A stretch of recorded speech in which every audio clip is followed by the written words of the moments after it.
And man, trying to understand himself, has tried to orient his own place in the larger pattern of universal activity. This has perhaps led to a kind of escape mechanism which we do observe also in the pages of history. One of the best ways to get our minds off of the small and immediate business of self-improvement is to become absorbed in some cosmic scheme. It is so easy for us to enjoy a kind of intellectual gymnastics in which the mind becomes greatly intrigued with its own findings and keeps on exploring perhaps not the facts of things, but its own capacities in application to world knowledge. We do, however, find that there are certain archetypal thoughts that we cannot actually trace to any one source. They seem to have descended to us perhaps at first in very simple form, from the first imaginings, the first speculations, the first intuitions of primitive mankind, always confronted by and surrounded by the unknown. Man has tried to conquer it in every way that he could. On the physical plane of things he has achieved considerable. But in the abstract realms, mystery has still conquered him. This evening we want to summarize in some simple pattern those kingdoms of nature which seem to share with us the habitation of this planet. Looking out from the centers of awareness in our own natures, we are aware of a world. We are aware that this world is full of living things, that these living things are by nature and substance magnificent. Some of them are antithetical to ourselves. We have to struggle against them. Primitive man against the great beasts of the world in which he lived. Modern man against microorganisms, weed, and devil grass. But although some things do not seem very friendly, each of the forms of life that we can study is a wonder world of its own. It is easy to understand why enthusiastic, sensitive human beings have devoted their entire lives to some one small type of growing thing. Huge books have been written about ferns and lichens. Man has never ceased to wonder at the order, the mathematical precision, and yet the wonderful dramatic flair that is present everywhere in nature. He has tried to moralize upon natural things, and we have had ages of fables, like Aesop's and Fontaine's, where man invested other creatures with human attributes, not only to understand those creatures, but perhaps through their native habits to understand himself a little better, as he recognized these same habits in his own life. But however we wish to approach this particular phase of the subject, we do acknowledge that this world, this earth, this little bit of land we call our own, is truly a garden of wonders, and that here we see truly an infinite unfoldment of infinite life. Even today, on the level of our hyper-intellectualism, however, we have overlooked one point, which it seems to me is valid, and has been recognized long before our own time. This point is that what we see is limited by our own sensory perceptions. We are looking out at nature, but we are not seeing all of it. This we have to generally acknowledge. We are not only limited as to how much we can see of certain things, but we are limited by the total band of our sensory perceptions. Anything that is outside of our own faculty, power to discern, simply does not exist. Sometimes some evidence of other things may come to our attention, as occasionally a mariner at sea will discover some form of life from far below the surface that has come to the surface either in death or in some phenomenal circumstance. Actually, however, we are limited to organisms composed of materials which we can comprehend, which we can contact in some way through the sensory perceptions which we possess.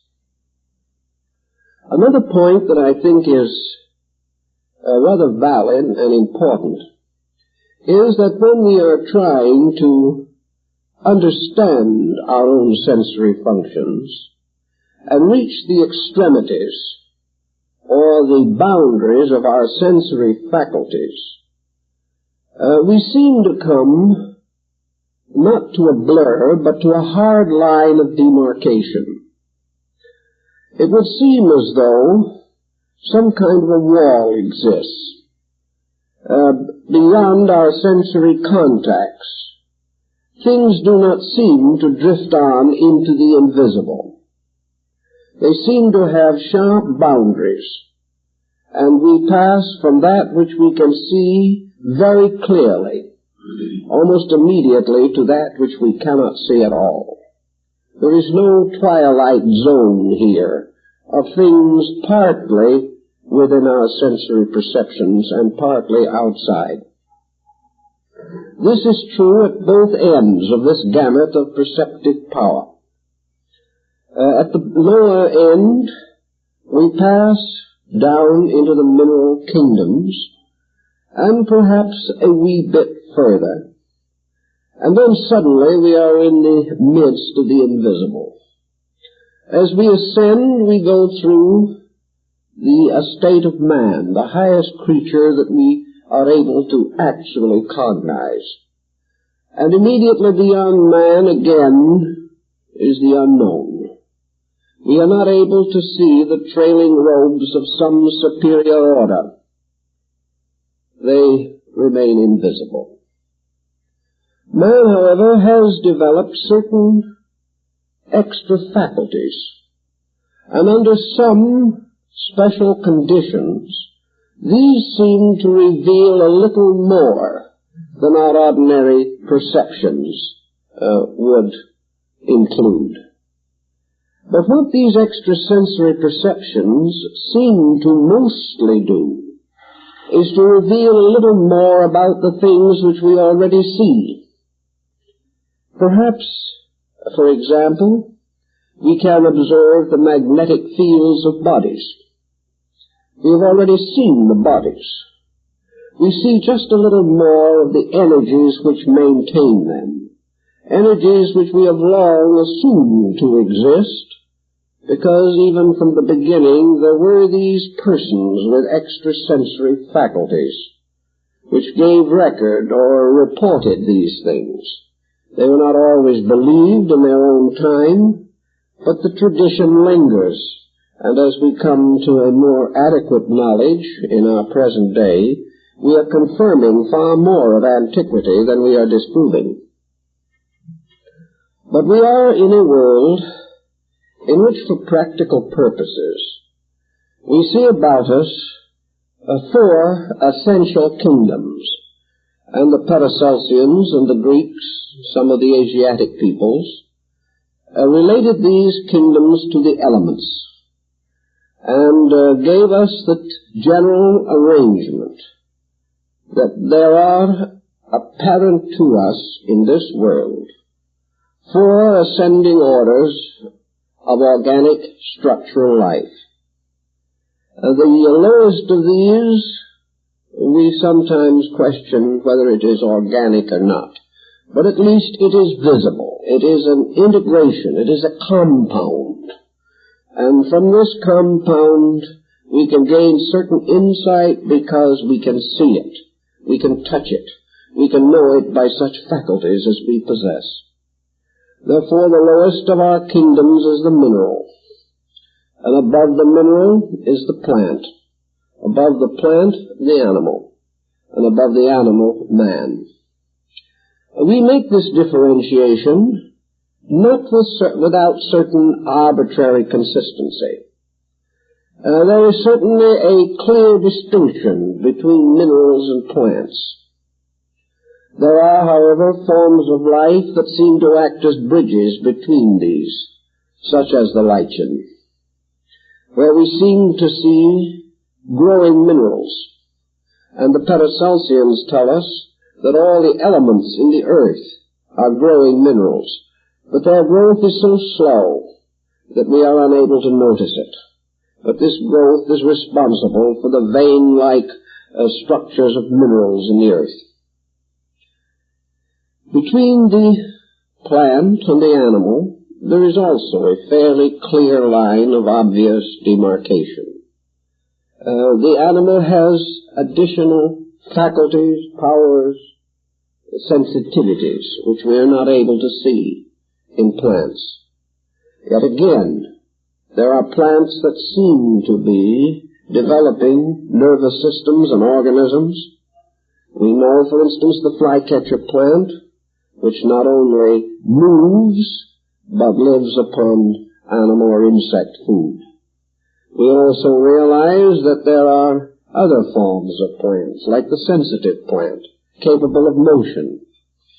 Many different links seem to bind these worlds together also, but the realms themselves are comparatively clearly marked.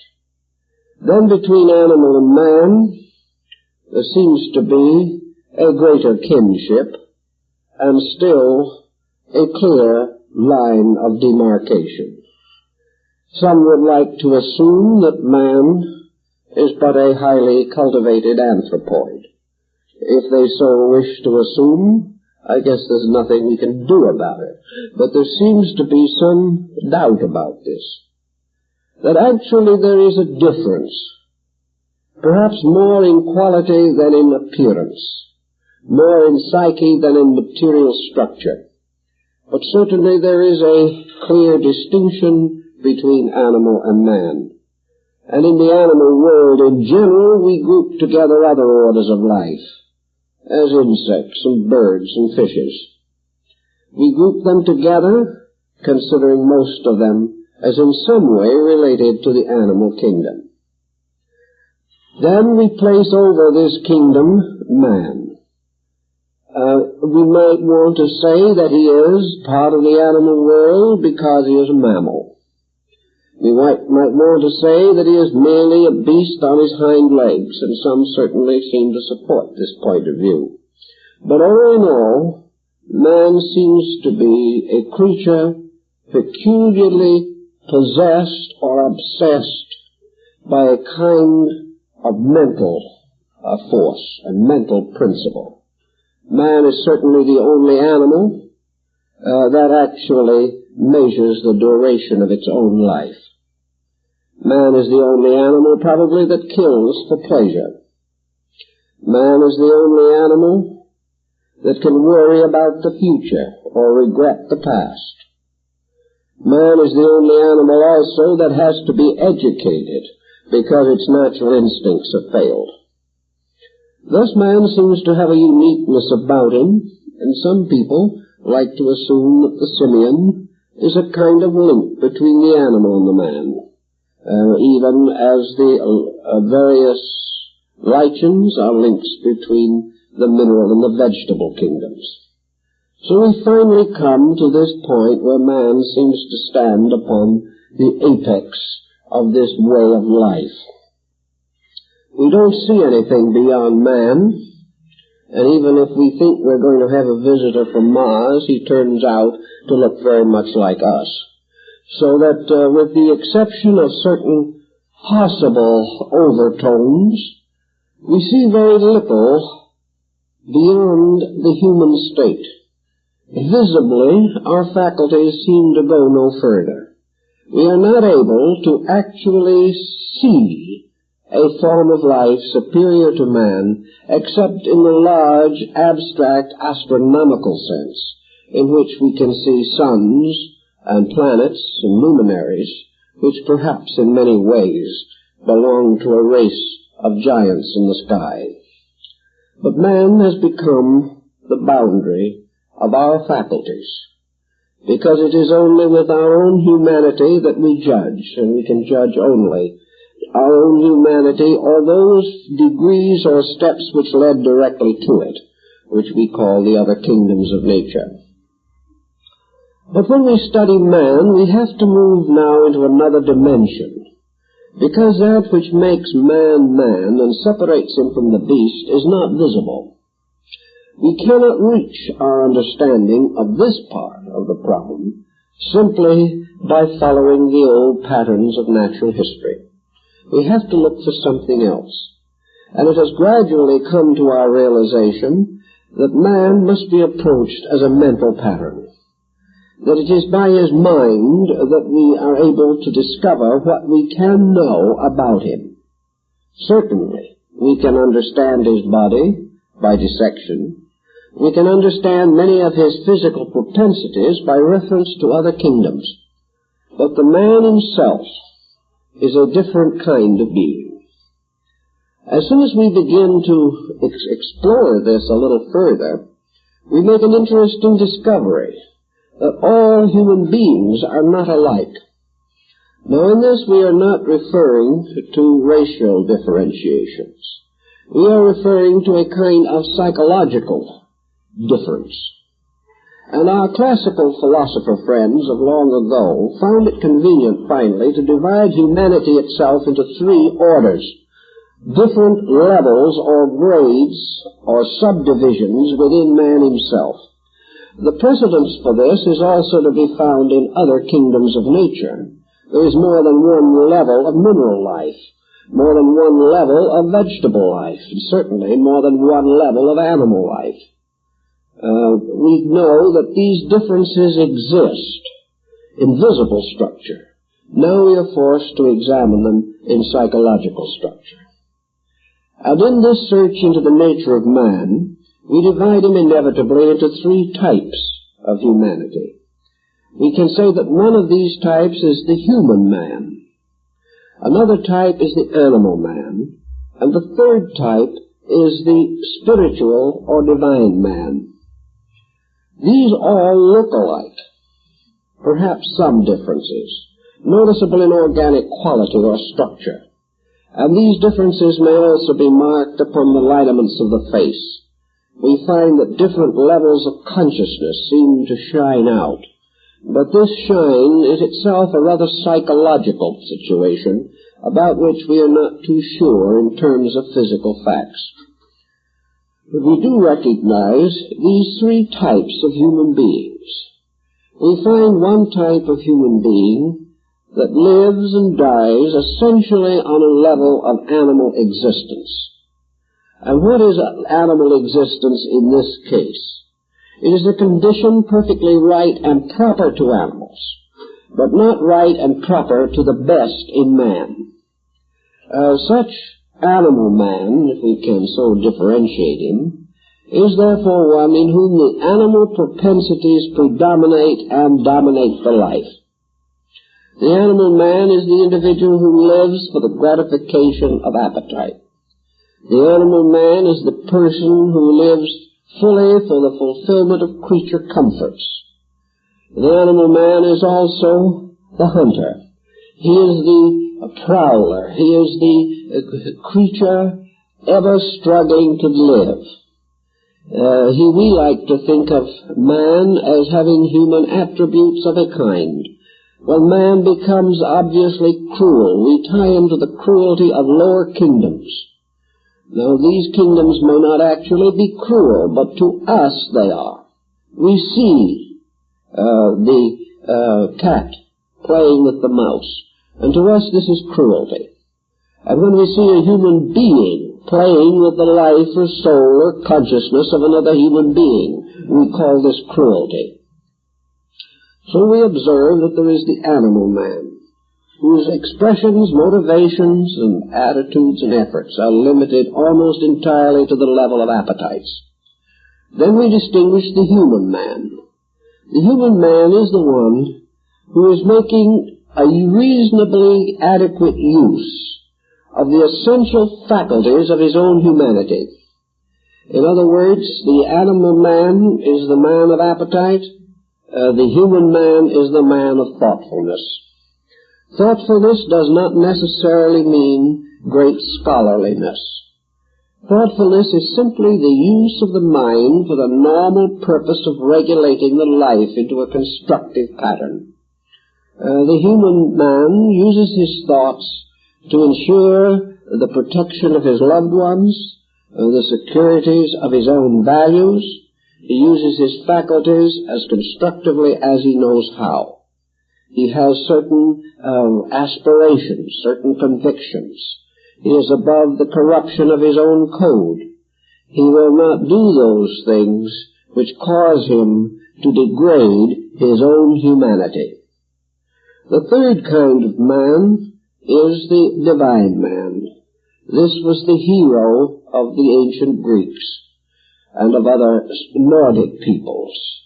The divine man represents the highest aspiration of human endeavor, as this is exemplified in the conduct of human beings. The divine man is the great teacher, the sage, the saint, the wise man, the great creative artist, the musician. He is the person whose faculties seem to transcend the ordinary humanity of things. He seems to have skills greater than can reasonably be expected. But perhaps the faculties which most distinguish him are creativity and intuition. These faculties surely indicate that he has developed something beyond the creature comforts or daily needs or traditional patterns of human life. The ancients realized that there were, therefore, these three kinds of persons, and from this they began to contemplate and did clearly differentiate three distinct patterns of mental activity.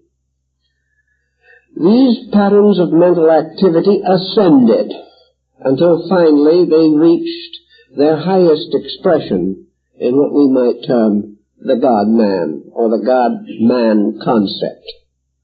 Probably we haven't seen very many God-men walk upon the earth, although we are told that they did in days long gone by.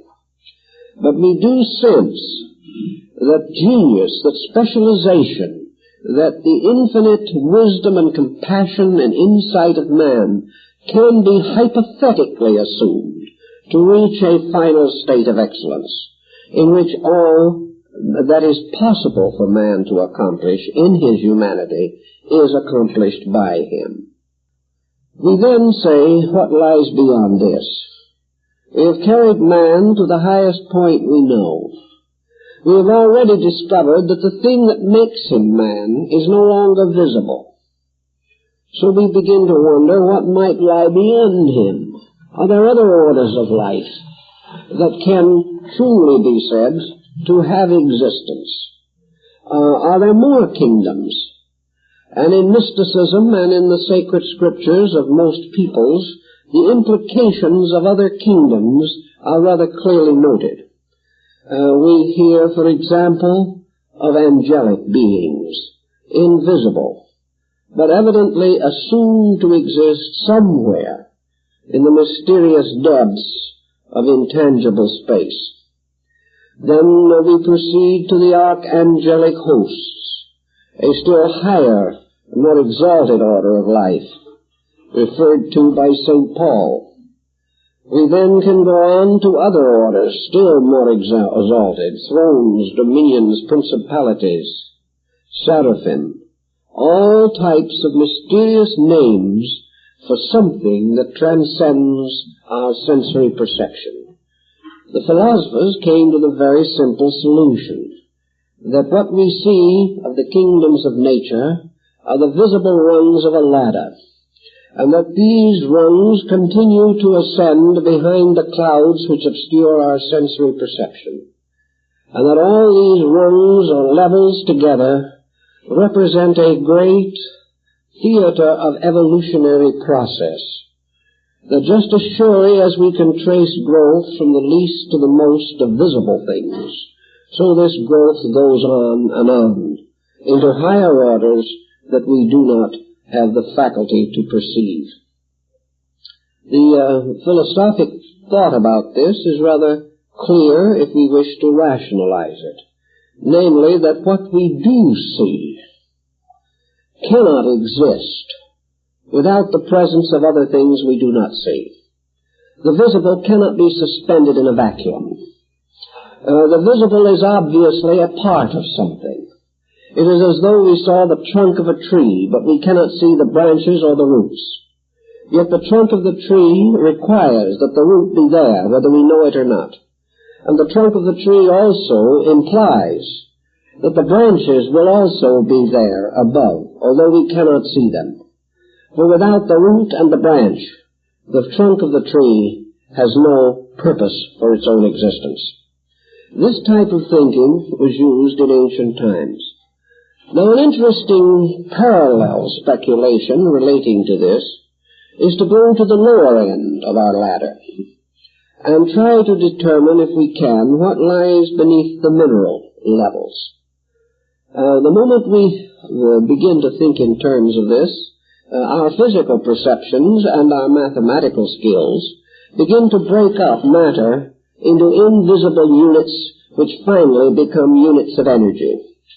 Thus we assume that all things physically less than the mineral are to be determined by still more elementary compounds, until in some hypothetical point in the remote distance of belowness we come finally to the common denominator of everything, life itself.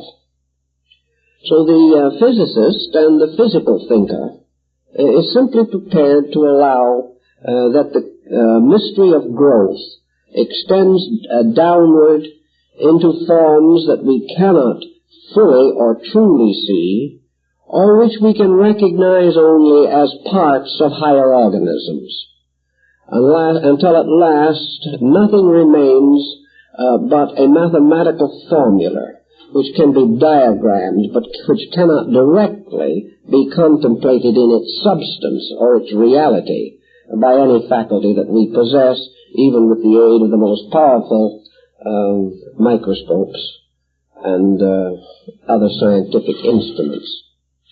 The ancients had a little different attitude about this.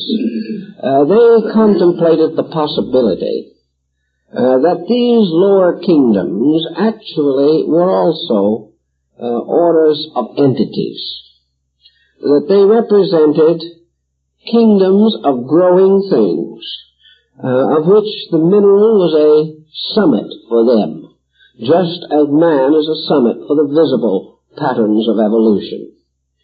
To understand this, we must approach our problem in another way, and that is to try to determine what constitutes aliveness, what constitutes the moving consciousness of things, as these things become less and less obvious to our sensory perception. We can take one that is comparatively simple for our present purpose and use it as a key to all the others. What about the mineral? Minerals, gems, metals, and other mysterious substances, elements within the structure of the physical matter of Earth. What do these formations have in the term of consciousness? We contemplate them. We say to ourselves, they do not move. Therefore, they do not have plant consciousness as we understand it. We are not yet ready entirely to accept the Paracelsian theory that they grow, but we must come to this perhaps. Certainly, they share with the plant kingdom a magnificent coloration. There are all kinds of wonderful colors hidden in the earth.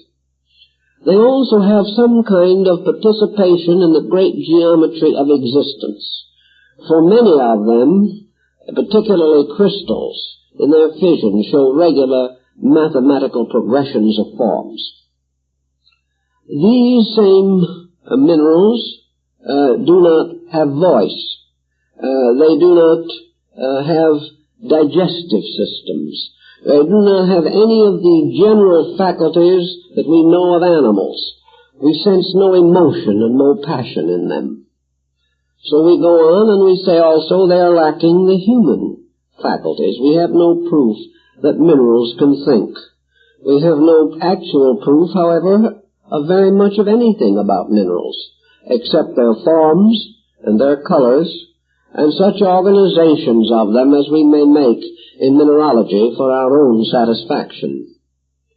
Suppose we say to ourselves now, are there other dimensions of consciousness, different from our own?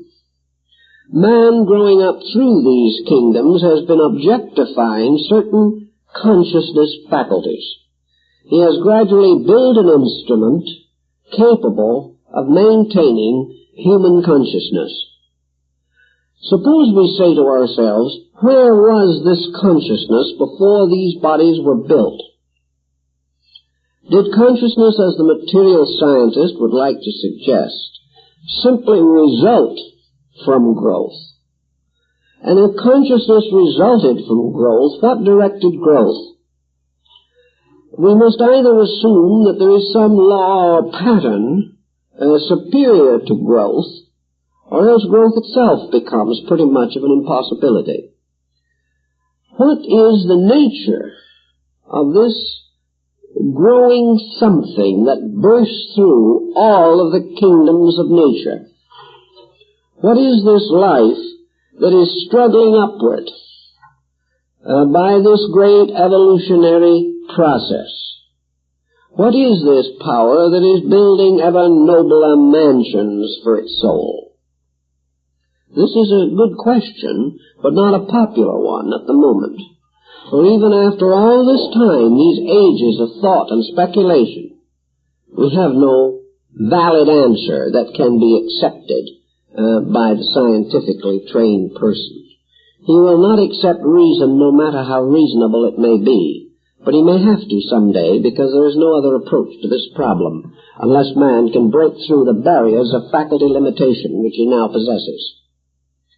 Suppose we would like to say for a moment that consciousness is not only growing upward, but is moving outward or across a line between subjectivity and objectivity.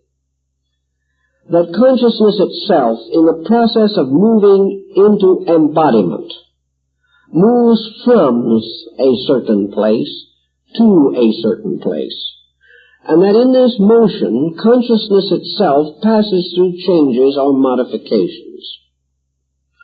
The philosophers of old liked to assume that there was an archetypal consciousness that made up as a unit, as a total pattern of itself, the so-called seven kingdoms of nature. This archetypal consciousness was one being, moving into embodiment through seven levels or steps. And that what we call evolution is the evolution of the essential consciousness of the earth itself through the various stages and levels of which both the mineral and the man are manifestations. If this consciousness per se has an existence apart from body. This, of course, is the great moot question. If this consciousness has an existence apart from body, then by some circumstance, purpose, will, or law, it moves into embodiment. taking upon itself a body as though by a quickening, coming into manifestation gradually through the unfoldment of its own faculties and powers, each of which, as it unfolds, provides itself with an instrument suitable for that unfoldment. Under such conditions, the mineral is the mineral state of that consciousness. The plant is the plant state of that consciousness. The animal state. Man, the human state. And beyond this, the other states of that consciousness are simply beyond the grasp of humanity, but must certainly also exist. That there must be conditions superior to man seems to have been generally conceded. One of the evidences being that man can slowly, surely, and by a long and painful process become superior to himself. Therefore, there must be a superior condition into which he can move. The next situation that becomes perhaps a little interesting to us is to try to understand the kingdoms of nature in reference to the planet itself. Most of the Oriental peoples and many of the classical philosophers took it for granted that the planet Earth was alive. They were not inclined to agree with the medieval theologians that it was merely a footstool shoved under man to prevent him from falling indefinitely. It seemed rather to them that the planet was a being, a living thing. And because it was alive, even though, as we suggested before, it might be considered an embryo, still not fully born, but because it is alive, it is able to support life. And because it is alive, it is also capable of unfolding the conditions of life itself. So the ancients had the tendency to assume that the planet was a living organism, and that this organism consisted of a series of energy fields, or invisible parts of itself, plus a visible part. The invisible parts were called planes, and these planes represented nothing more nor less than the magnetic field of the planet itself. And the ancient Tibetan mystics assumed that the planet was to be defined as 7 within and 7 without. The crust of the planet, its surface, therefore was the lowest of 7 rings that descended to the archezoic core of the planet itself. Thus the planet had beneath its surface a kind of solar system. And this solar system became more and more powerful, more and more positive, as it retired from the surface down toward the center, so that the highest vibration of the earth was in its center and the lowest in its circumference. Thus the surface of the earth was the outer body, or the epidermis, of a great living organism. The organs of this being, its various functions, being controlled by a septenary of powers within the earth itself. This septenary being composed of magnetic centers that correspond very closely to the planets in the orbit of their orbits in a solar system. The 7 arches of Enoch in the Bible, which led down, and in the midst thereof was the mysterious altar bearing the golden delta of Melchizedek. This, perhaps, was an ancient way of indicating the subterranean region.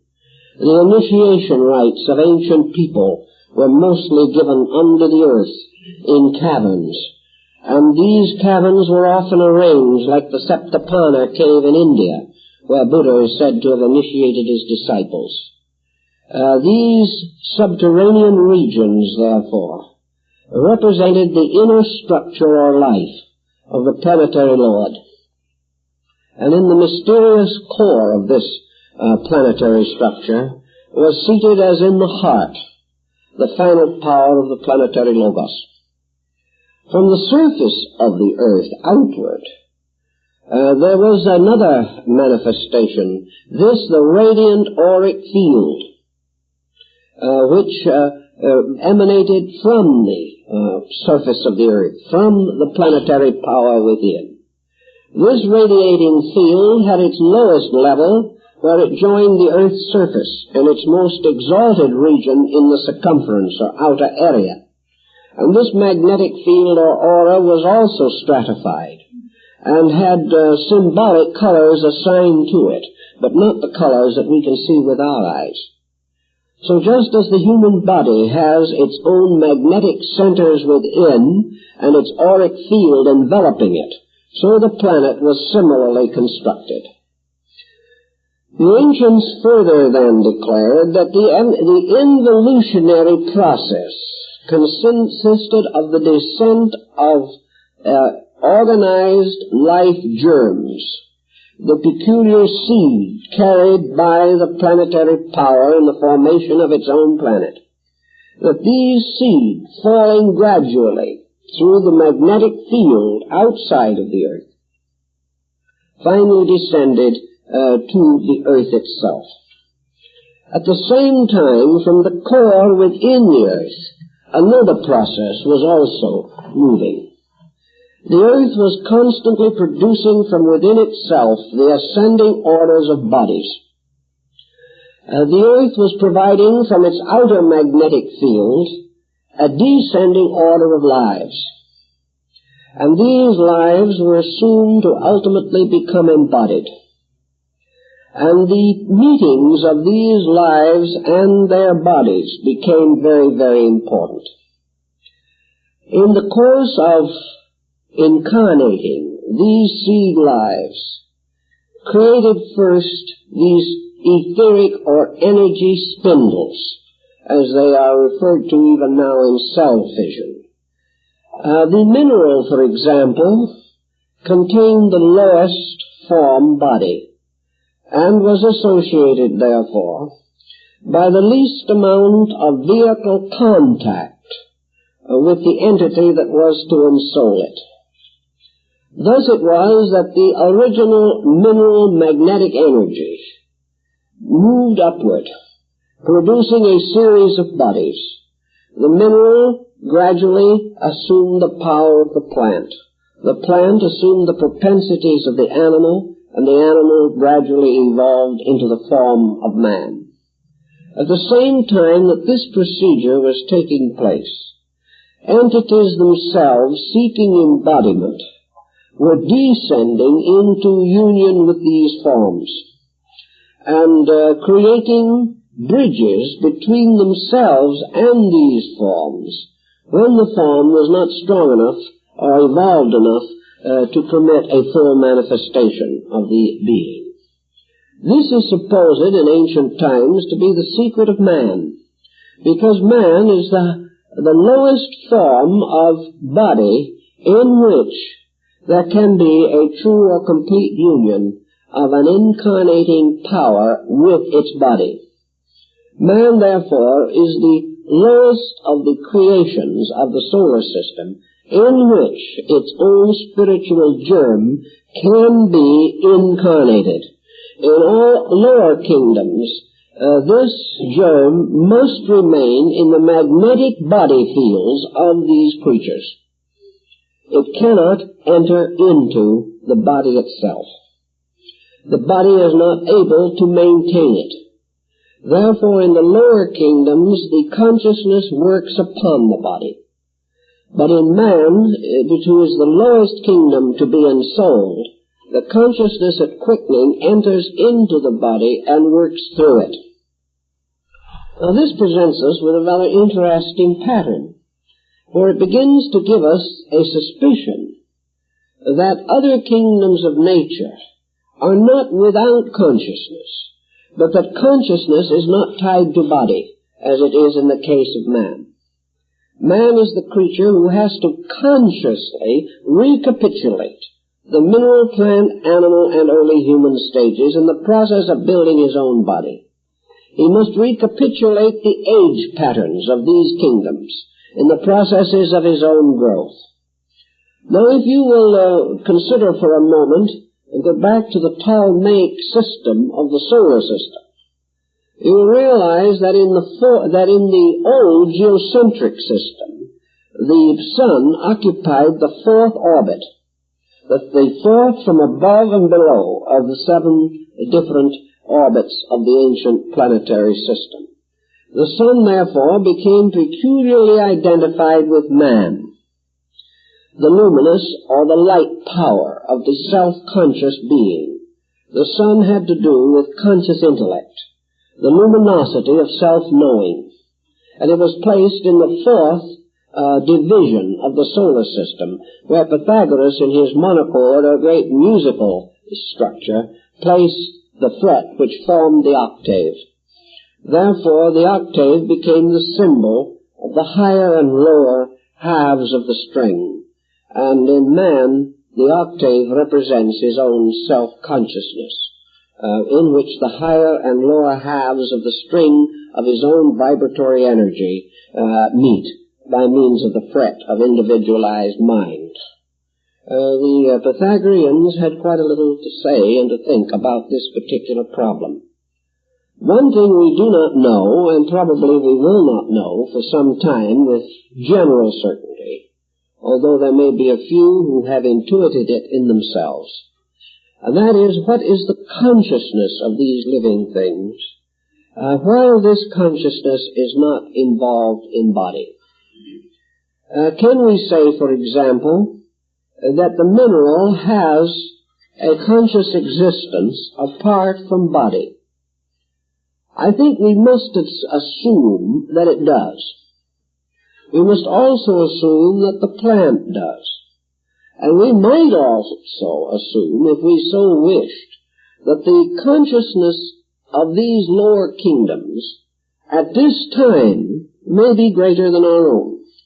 The reason why it is greater is because it is not limited by involvement in body as ours is. The consciousness, therefore, is more in the state of the unborn being, the human being, before quickening. If we wish to assume that the consciousness of man only comes alive in the process of embodiment, as the materialist does, then we have no consciousness behind this process at all. But if we wish to assume that man coming into life is a living thing becoming embodied, then we must assume the same of the other kingdoms of nature. In relationship to our patterns, they may seem inferior. If our own consciousness could experience them, perhaps they might be inferior in certain particulars to man. Certainly they would be inferior in the experience of mortality. They would be inferior in the power to use and administer the faculties which man has unfolded and has ensouled with his own consciousness. Here we get very, very close to our Buddhist problem again.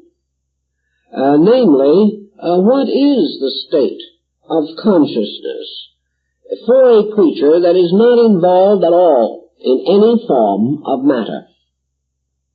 What is the consciousness of the individual who has never assumed any of the limitations of human consciousness? The answer would appear to be that this consciousness would be nirvanic, that it would exist in an entirely different dimension from any that we know. That existing in this dimension, it may be perfect. It may be infinitely enlightened in comparison to ours. That it has to have some need or reason for embodiment should also be contemplated, however. That this consciousness perhaps then follows the parable of the prodigal son. For the good son who stayed at home was but slightly rewarded. For him there was no banquet, no feasting, because he was good. He was not rewarded. But the son who went forth as a prodigal, and went through the cycle of sorrow and pain, and finally out of a resolution of his own soul was determined to return to his father's house and ask forgiveness For him there was a banquet. And when the good son asked his father why, the father answered very simply, because the prodigal son, was lost and is found again, died and was born again. So apparently the involvement of consciousness in form is part of a great universal pattern of necessity. It is the great Greek spindle of necessity around which all things move. And in this concept, therefore, the consciousness which has not entered into form involvement must be deficient in something. But at the same time, it may also possess other things. If it is deficient in mind, it is also deficient in disobedience. If it has no virtue, it likewise has no vice. If it is not capable of pleasure, it can know no pain. And therefore we observe the various kingdoms of nature growing up according to a strange and absolute integrity which is missing in man. We observe how these kingdoms are perfectly administered, how the creatures of these kingdoms intuitively recognize their own needs, their own destiny, and fulfill. We have no way of knowing how the plant, from a standpoint of consciousness, functions. But as Leonardo da Vinci pointed out, the way in which branches come off of the stalk of a plant, the various patterns of its leaves and flowers, indicate an absolute geometry beyond almost anything we can imagine. And all the great canons of art and beauty which man has evolved have arisen from his intuitive receptivity to natural processes.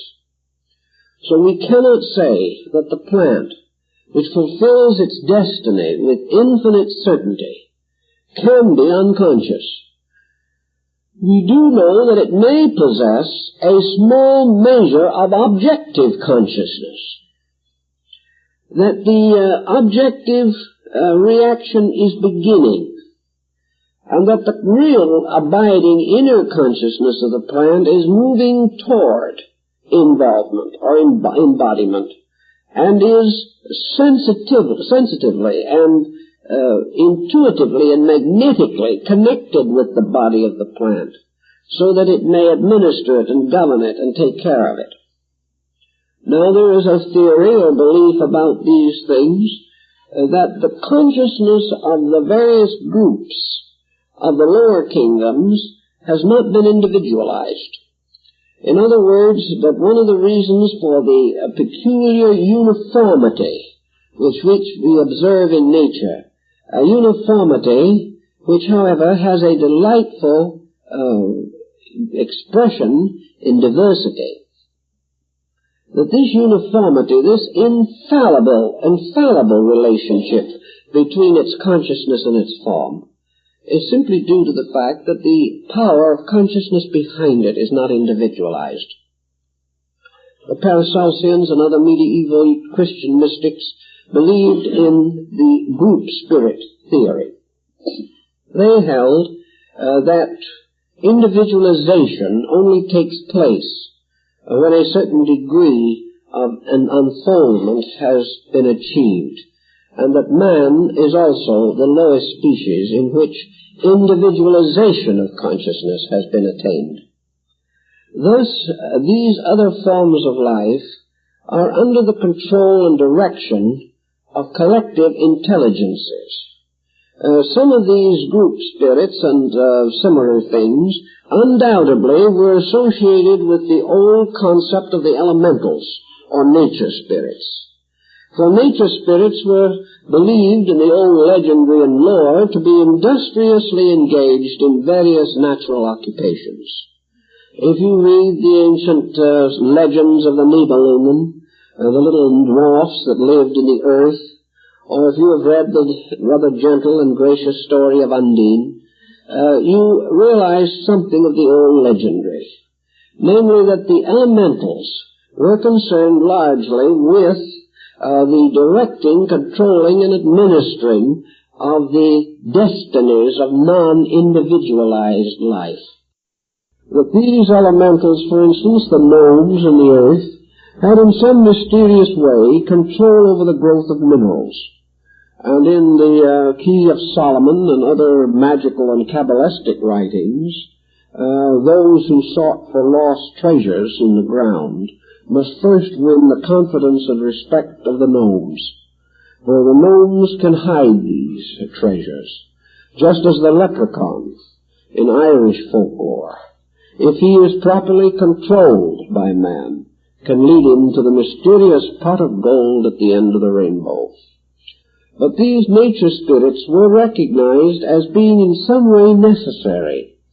There had to be some explanation for the continuous industry of things, the infinite organization of bees, and the wonderful empire which they created and which Maeterlinck has so wonderfully described. The story of Solomon and the ants. All these things seem to remind us that even the primitive impulse of empire lies in tiny living things that we can hardly see or study adequately. So the twofold concept moves together. Each nation finding some peculiar way of dressing its symbolism to meet the need of the obvious facts.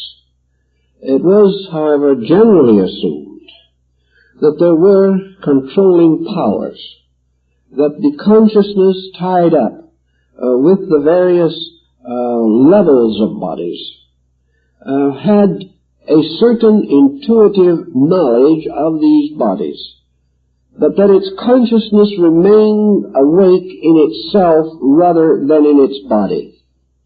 Let's see if we can find some parallels by which we can bring this particular point more clearly to our attention. Solve it a little bit for ourselves. We have no direct experience here of being able to disassociate ourselves completely from the body complex. We may be able to do it in sleep to some degree, and by reversing the process, perhaps we can get an idea of what the ancient really understood.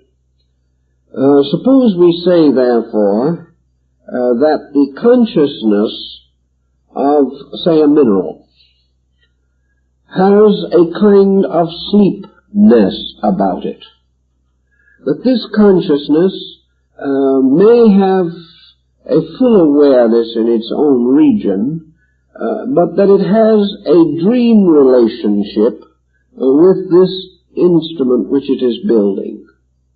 Perhaps we can say that in its subjective experience, the consciousness of the mineral dreams that it has a body, dreams that this body is growing or unfolding, dreams that it has some beautiful and natural necessity. In dream, perhaps the consciousness seems to be associated with that body.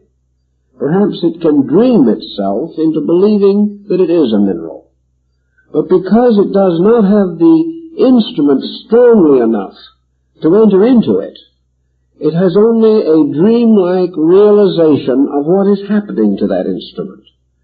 It is aware, but not integrated with it, as in the case of man and his awareness of body. So that the ancients generally held that it is quite conceivable that the spiritual life of the plant, the spiritual life of the animal or the mineral, is just as inevitable as that of man.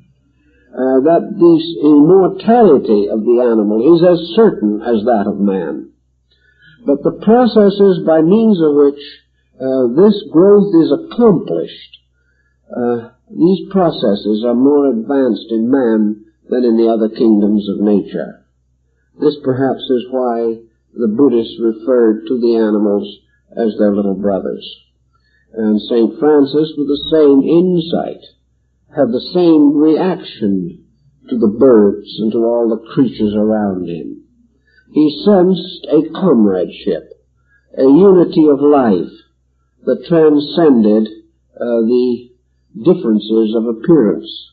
But when we think, as the Buddhist does, of these other kingdoms as our younger brethren, then perhaps we have some way of understanding them better, inasmuch as assuming ourselves to be adult.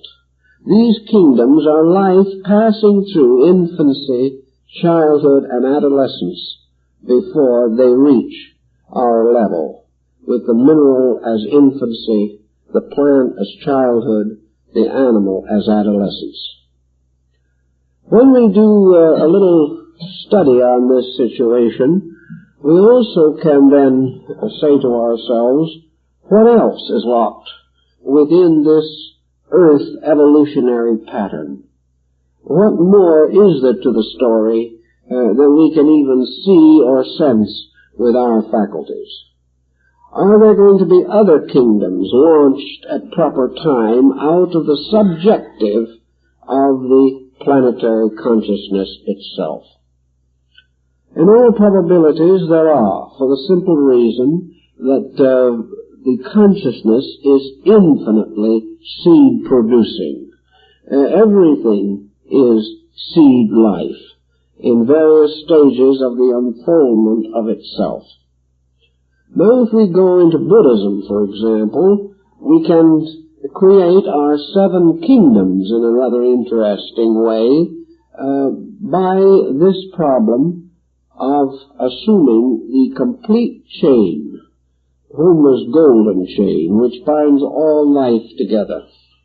We can say, in using the Buddhist concept, mineral, plant, animal, man, arhat, bodhisattva, Buddha. In other words, we can have an ascending order of consciousness. That this ascending order of consciousness may or may not be all visible. The apex of the pattern in Buddhism would be to place man on the 4th level and to declare Buddha, the historical Buddha, to be the example, as they did, an example, for they never made it unique, an example of the transcendent possibility of human attainment. This would also then pass the pattern on to the next level of things. The Greeks declared that above man were the heroes, the demigods, and the gods. These, and again, do not sound too much unlike the Buddhist concept. In Northern Buddhism, where the Bodhisattva doctrine was introduced, we would have almost the same idea, because we would have the arhats playing the role of the heroes, and that is exactly what they were in Indian thinking in the old time. The arhat was the individual who is described as worthy of veneration. This would be the hero. The Greeks venerated their heroes. They venerated Ulysses, and they venerated Achilles and others whom they held to be heroes. And they declared that after death these heroes were lifted up into the sky to become constellations. The arhat, therefore, being the saint worthy of veneration, would represent the heroic attainment of self. And this more or less further fills in the pattern of his achievement. In the northern system, the arhat was not as greatly emphasized as in the southern system, but he did drift into China and Japan later through the Zen philosophy, which was more or less a philosophy of the hero of the world, because the hero's self was represented more or less through the achievements of the great Zen teacher Bodhidharma. In any event, the arhat is the human being who lives no longer for himself, but in the quest of truth and for the service of mankind. He is therefore the dedicated one who has transcended, who has renounced the world. He is the Mahatma of the Hindic system. He is the Lohan of China, the Rakan of Japan. Wherever Buddhism exists, he will be found to symbolize the one who has not only transcended worldliness, but by this virtue has achieved strange, magical, mystical powers. He is the individual who we might say has the extrasensory perception range. He is the one who can see at a distance, who can travel through the air, who can ride on dragons, who can do all kinds of weird and wonderful things, some of them very important, some of them symbolically sounding a little silly, but it's all part of an elaborate symbolism. We can't forget the old Arhat, for instance, who made a fountain in his water bowl and went around with a little fountain playing from the top of his water bowl. This hardly changed the course of spiritual history, but at the same time, it is simply an indication of the power to transcend the limitations of material existence. All the Arhats, whether the 16, the 18, or the 500, or the legions that accompanied them, therefore are the heroes of the world. In the East, the hero is the saint. And in the West, the hero takes the Sigurd form. He takes the figure of the champion, the dragon slayer. In the Indian Arhat, the dragon had a toothache. So the Arhat carefully took out the tooth, patted the dragon on its head, and sent it back on its way into space to fulfill its proper function. In the West, with that true spirit of our own, the moment Sigurd saw a dragon, he ran a sword through him. This is the difference of our idea of what constitutes heroism. The West must conquer, whereas the Oriental is perfectly willing to remove the pain of the dragon and send him on his way. The Arhat gives rise naturally in our thinking to the next step in the northern system, which is the Bodhisattva. The Bodhisattva is called in the lotus of the good law the young man of good family. The Bodhisattva is the prince in the heavenly kingdom. He is a little like the archangel, Michael especially, but he is also more in the concept of the Grecian secondary circle of divinities. The Greeks had deities. In fact, most of their deities have a strangely Buddhist flavor about them, inasmuch as most of the Grecian deities were originally mortals, which is really quite a play in the direction of the Buddhist thinking. But the Bodhisattvas represent that Olympian court where on the top of the wonderful mountain Olympus, they gather in magnificent majesty in the Buddhist equivalent in the western paradise of Amitabha. Here is the region above the world where the heroes go when they die, where the good are rewarded, and where great Zeus himself wields his thunderbolts over a world not too good, but not hopelessly bad.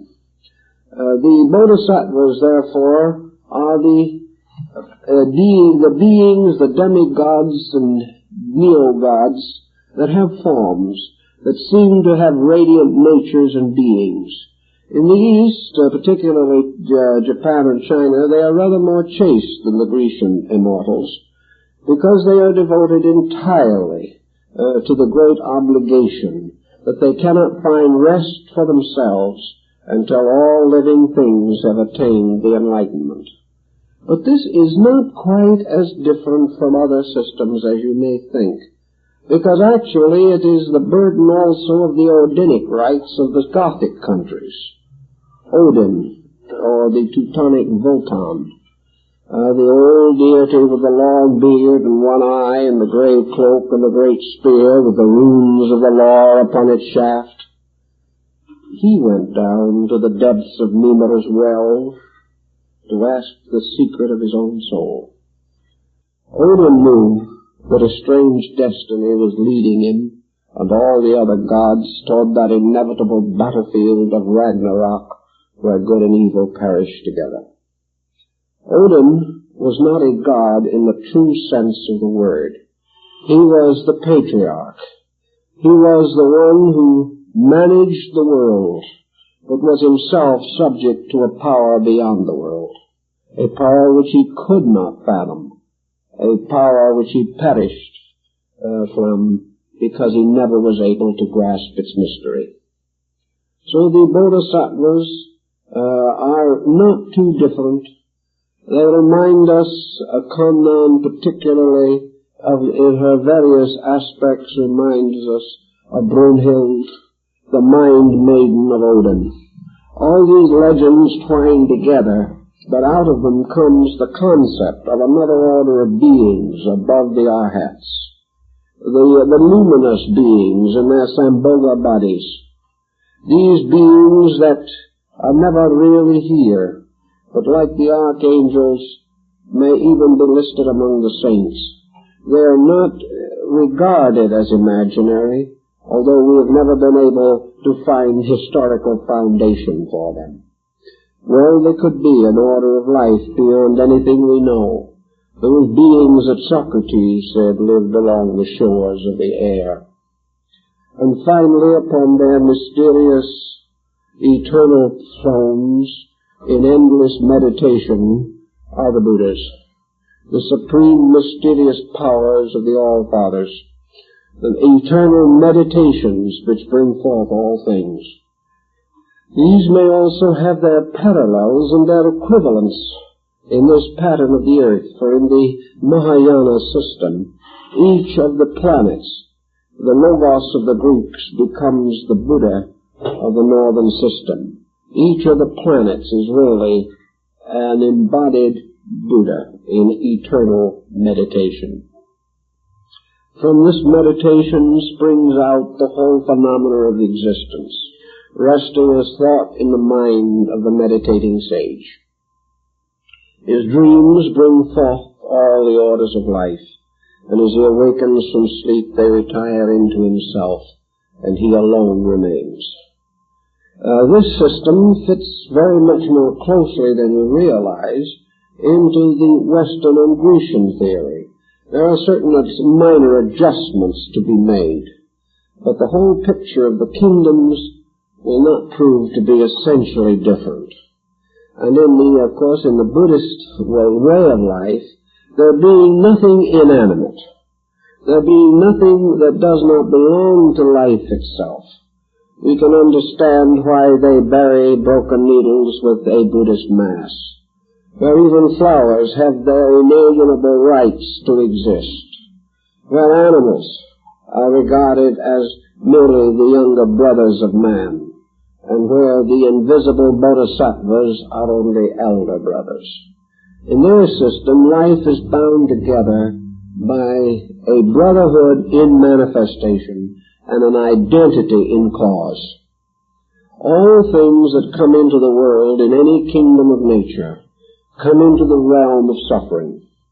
They enter upon the wheel of necessity. They must pass through the great cycle of the nirdanas, or the regions of embodiment. And each thing that does come into the world has some strange fatality to the body which it has fashioned.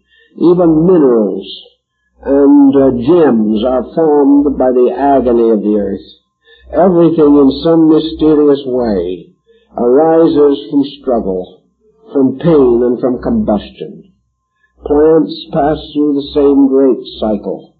On the walls and in the structure of the great sequoia trees, as we study the tree rings, we see how many times great fires ravished this area long before we know of any human beings to dwell here. Fires from lightning, fires from natural combustion, fires in other places from volcanic outbursts. Everywhere, life struggling against the inevitable destinies. And even the great tree that may live 5,000, 6,000 years finally falls, just as the smallest insect whose life is but for an hour. So in this whole great struggle of necessity, we find all kingdoms bound together by the brotherhood of suffering. the noble mystery, the fourfold secret that all life is suffering. Therefore, in the brotherhood of suffering, life is fitted together into an amazing and wonderful pattern. And in Buddhism, over this world of suffering and all that it contains is the strange, quiet, radiant presence of the Bodhisattva Avalokitesvara Kannan. Infinite compassion behind, controlling, directing. In infinite wisdom behind these things that seem so strange and difficult to understand. And something of infinite purpose being accomplished by all this complexity and all this misery and all this uncertainty which makes up life as we know it. So we think about the kingdoms of nature and all their various habitats and all their various ways of doing things. And we study them more and more, and we try to discover certain things that are important about them. One thing we have observed, and we do know, is that for some reason man, of all the kingdoms, is the disobeyer. Man is the power which is most likely to exert tyranny over all other things. If man did not have mind, or any other kingdom did have it, man would probably not have survived. It is because of the peculiar tyranny of objective enlightenment that he has achieved his survival at the expense of nature. But in the process of survival, he has offended nature. He has offended the very life that bore him. This offense is not mortal, for man cannot perish. But this offense has complicated his existence and confronts him now with the objective manifestation of his subjective error. So man, becoming in turn a master of all he surveyed, and setting up his own empire, has set it up with the inadequacy and the fallacy with which he has done everything else in his great journey of growth. So as we look back down through the kingdoms of nature, we observe that the whole form of life begins with a strange but infinite faith that life begins as a total acceptance, and gradually, step by step, it evolves into a rebellion. Life begins by some kind of a universal consciousness, a consciousnness adequate to all needs, and it slowly retracts or in one way or another crystallizes into a highly personal consciousness that is not adequate for its own needs. But therefore, this whole great pageantry of man, who may have been on this earth, they feel now, for at least 10 or 15 millions of years, from fossilized remains recently discovered. But in this whole problem, man has been becoming more and more like man. But in order to do it, he has become less and less like God. There has been a strange restriction in him, a strange battling in his own nature, which is very difficult for us to completely understand. He has moved from a very wonderful insight. He has moved from natural habits that were astonishing. Dr. Margaret Mead points out the lingerings of these basic integrities among the primitive anthropological types with which she has concerned herself, particularly in the areas of the South Seas. We have observed that also out of the past come strange reports as out of a sleep or out of a dream of things. And we may be able to make a kind of parallel again to this in man. Some people, rather nostalgically, have said to themselves, is man ever better than the day he is born? Or does he begin to lose ground immediately? And there's some evidence that he does lose ground. Little by little, something about man that is so distinctly and dynamically attractive that all people love babies. They just can hardly help it. It's really a very, very unsavory person who doesn't have some instinctive reaction to the infant. Some say that it is because the child is so beautiful. This is, however, probably a parental specialization. Actually, I think it is something of the helplessness of the child that brings out all the helpfulness in man. Perhaps it is also the fact that as the child first begins to live, if it has any opportunity at all to be itself, if it is not psychologically mutilated even in infancy, if the child has a fair chance, I think most mothers will agree that there's something very beautiful in the growth of a child. That it is something that is almost sacred. That watching the character of the child slowly form is one of the most magnificent, inspiring circumstances of life. It is only after this child begins to be over-influenced by conditions around it, and perhaps falls prey to worldliness, that it begins to lose some of this wonderful, sensitive naturalness. Children do not live just in this world. They live in a wonderful world of imagination, and they also live in a world of wonder. To them, this material world is full of dramatic possibilities. It is full of beauty. It is full of something that lures the child to run out into the forest or run out into the garden and just simply exist as a wonderful living thing. Perhaps this is also the story of the beginnings of life, that the lower forms of nature, as we call them, are simply these marvelously attractive things that are wonderful because they are themselves, wonderful because they fulfill, wonderful because there is no pretense and no conspiracy in them. There is something that's very, very much like a child in a beautiful flower. It has in it this magnificent power to fulfill its destiny, and in the mere process of fulfilling its destiny becomes so beautiful that we regard it as one of the highest ornamentations in all the world. And we have used flowers for happiness, for feasts, for festivals. We have brought them to the sacraments of baptism, and we have carried them also into the last rites of the dead. Always, the flower is a thing of beauty. And it is beautiful not only because it is itself, because the wonderful law operating through it, but perhaps like the child, it is beautiful because it is uncontaminated by the knowledge or existence of itself.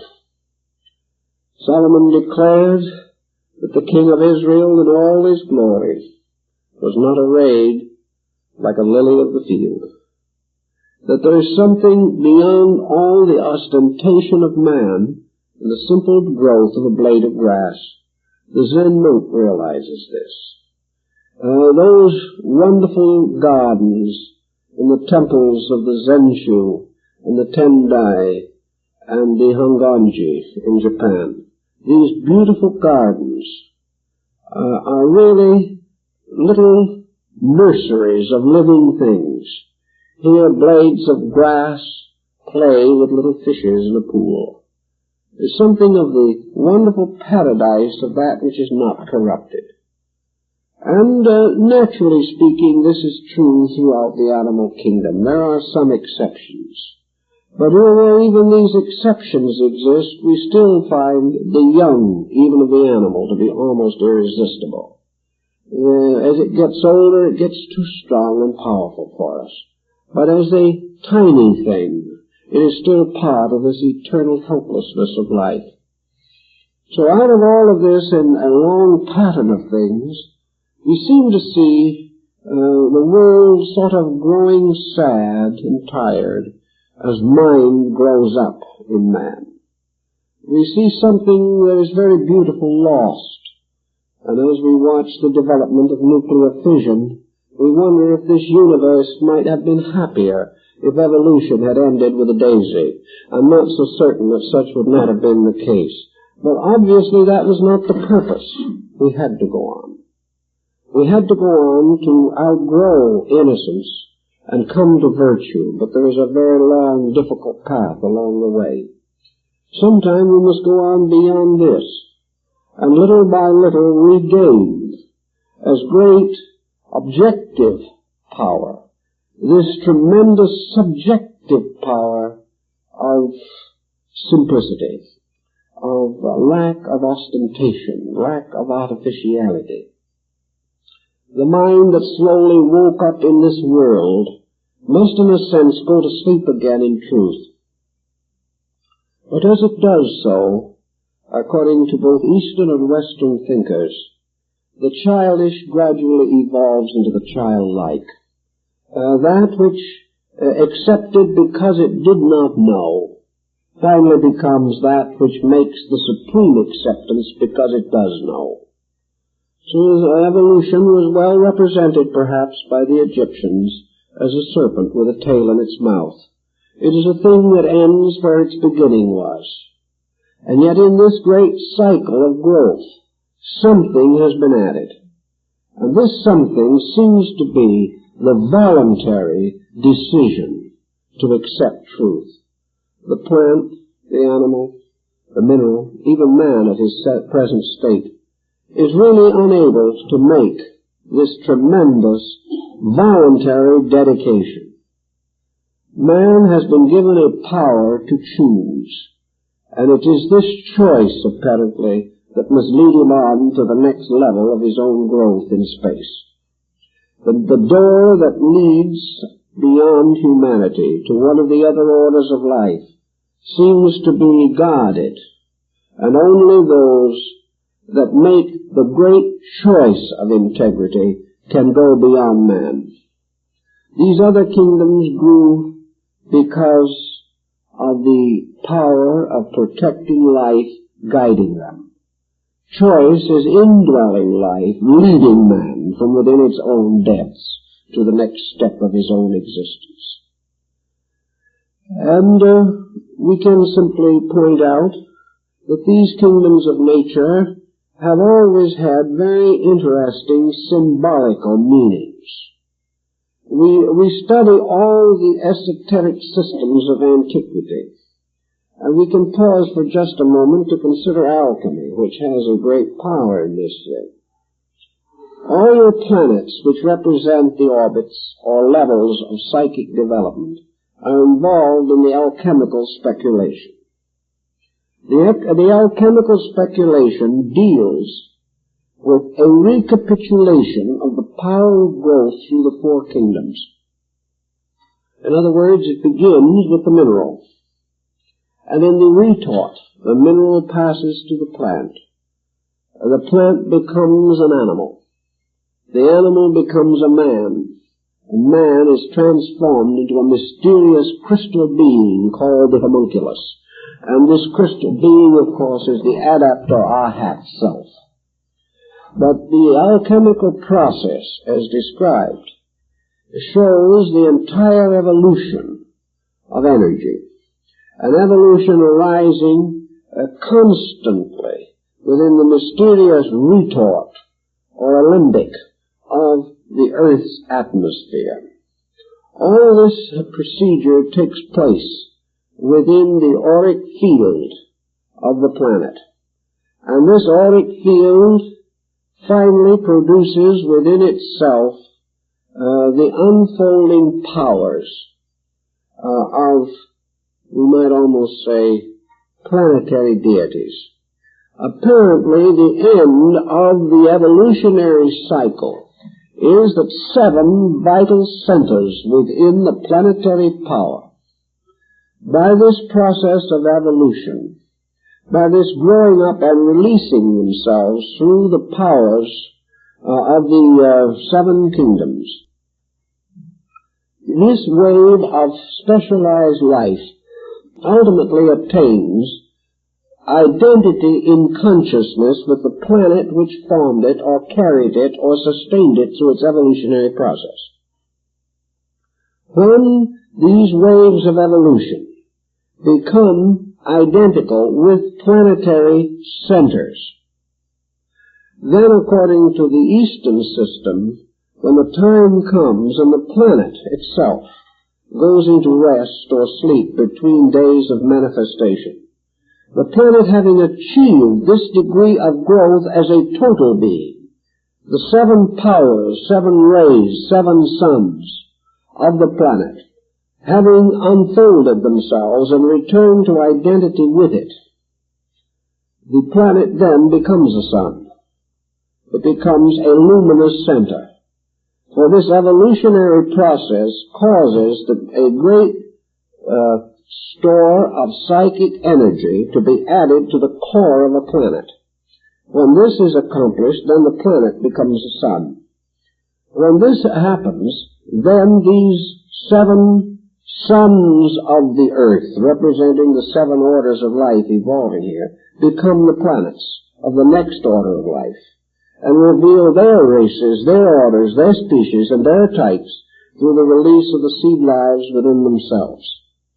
Thus the evolutionary process goes on and on, each thing gradually becoming a self-center of spiritual radiance. Each of the mysterious powers returning again to the source of themselves.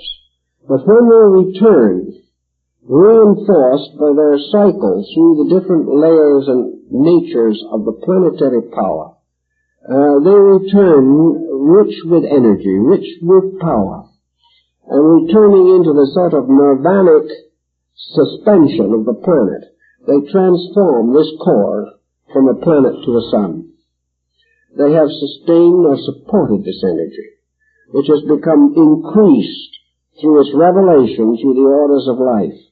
And when the energy reaches a certain degree of radiance through the structures it has built, it becomes a solar energy. The solar systems in turn have their same relationship to cosmic systems, and so on and on. Nor must we forget for a moment that we are a comparatively high stage in this on and onness of things. Below us and beneath us is a concatenation or a great chain of solar systems. Systems infinitely less than our own. But solar systems which, as far as the elements of themselves are concerned, we have no way of knowing what their consciousness may be. It may be that thousands of these solar systems could balance on the head of an ordinary pin. But we are not in any way sure that they are essentially different, or that they are any more lacking in internal consciousness than we are. We do not know what this consciousness is. We do not know how to estimate anything that is less than ourselves. We can simply turn right into our own bodies to demonstrate this. There are countless solar systems under the flesh of man. There are magnificent structures almost identically resembling solar systems in the marrow of bone. There are infinite orders of life living out their destinies in us. We have our minerals, our plants, our animals, and our humanity crowning this entire pattern. And to these lesser kingdoms, we are as man to these lesser kingdoms around us, and perhaps in the larger pattern of things, we are as gods to other orders of life under our own skins. These forms of life have no recourse against our whims. They have no way of protecting themselves against our inconsistencies or our intemperances. But we are presiding over a magnificent complex universe. Perhaps there are within man more tiny spots of cosmic light than we can see in the Milky Way. Now, what are the consciousness factors of all this? To us, we can't even realize that these things exist as living things. We may examine them in a small cross-section or a smear on a microscope slide. And we have no conception of this. We do not know the hope or the fear or the pain within ourselves of these little lives. We do not know how many minute organisms that we cannot even imagine might be raising their hands clasped in prayer, asking us for mercy. We don't even know. From a standpoint of physical thinking, we probably don't even believe that these little cells have any life. But what do we know? For if they are alive, and they have to be, they are in some way tiny manifestations of total life. And if one of the most minute of these little particles was actually to cease, it is reasonable to suspect that the entire universe would perish. They can change, they can be modified by fission and other things, but if one unit of life died, then all things would die. Nothing dies, everything changes. Everything moves from one arrangement and one pattern to another, passing through different levels of consciousness. But what races, what orders, what incredible hierarchies may be in this minute world behind and below us in our evolution. From what almost inconceivable distances have we traveled? What part of our intuition, our psychic faculty, our internal sense has been mellowed and matured by this journey?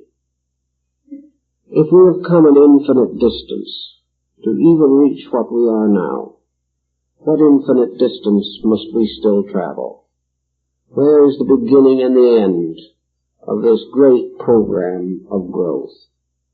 And how can we even contemplate it without the transcendent admiration for the inconceivable magnitude of the wisdom that sustains it? How can we doubt for a moment that this entire pattern is the manifestation of an infinite, inconceivable reality, and that this reality, perhaps, is the sovereign God we have been seeking, a God not an irritable old gentleman, but a God that is manifesting forever through an infinitude of worlds, through things so great and so small that they stagger us. They leave us absolutely incapable of thinking through this pattern of our own life. Yet we are here, and we came from somewhere, and into our very bodies are thrown these cells, these structures, these molecules that have also had an eternal existence dancing in some sunbeam of eternity.